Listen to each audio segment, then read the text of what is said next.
দেখবো আমি হাজার আমি আরম্ভ করছো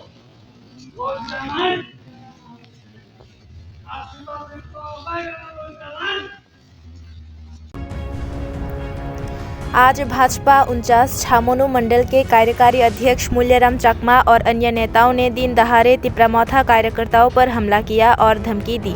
पुलिस प्रशासन मूक दर्शक बना रहा और भाजपा नेताओं व कार्यकर्ताओं को रोकने की कोशिश तक नहीं की। सत्ता पक्ष के नेता प्रदेश की कानून व्यवस्था को मजाक बना रहे हैं।